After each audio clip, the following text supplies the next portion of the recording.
One careless moment changed the course of human history. In a forgotten Petri dish, a scientist's mistake became a miracle, a quiet lab, a summer break, a culture left behind. When he returned, what he saw would rewrite medicine, not by lightning bolt genius, but by curiosity. Chance left a clue. He chose to look closer. This is how a stray mold met a world in need, and how medicine found its turning point. Before antibiotics, a simple cut could kill. Infections spread silently, then ruthlessly.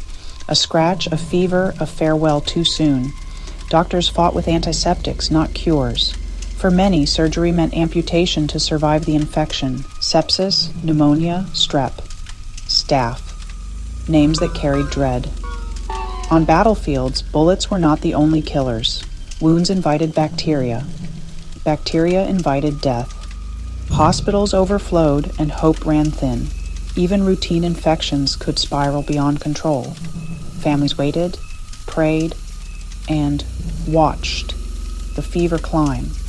Remedies soothed symptoms, but few stopped the cause. Invisible armies grew by the minute. This was medicine before the revolution. And then an accident opened a door. In 1928, a Scottish scientist returned to his bench at St. Mary's Hospital.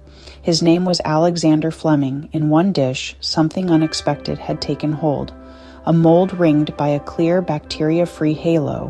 Where the mold grew, the bacteria would not. Fleming noticed what others might have cleaned away.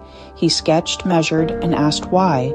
The mold was Penicillium notatum. Around it, bacteria faltered, ruptured, and died. A substance diffused outward, stopping growth. He isolated the agent and called it penicillin.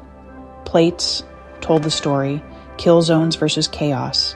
He had not planned the discovery, he pursued it.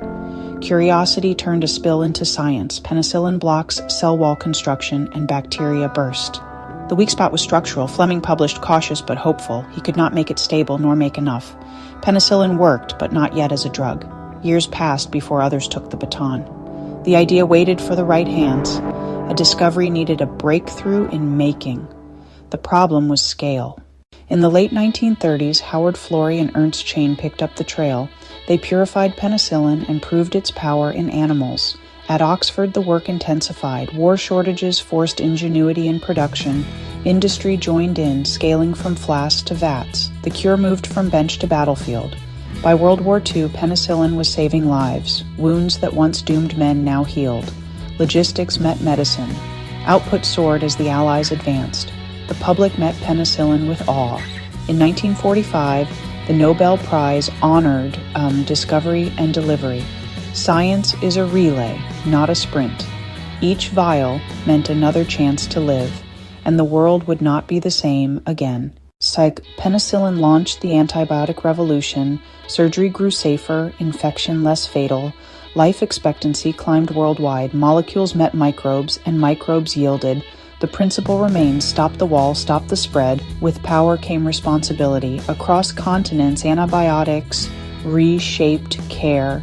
Illnesses once feared became treatable. One man's mistake became the world's miracle. Proof that sometimes chance favors the curious. From a forgotten dish to a global lifesaver. Observation, persistence, and shared effort. A story of science at its human best. Thank you for watching Anatomy of the Past. New episodes each week.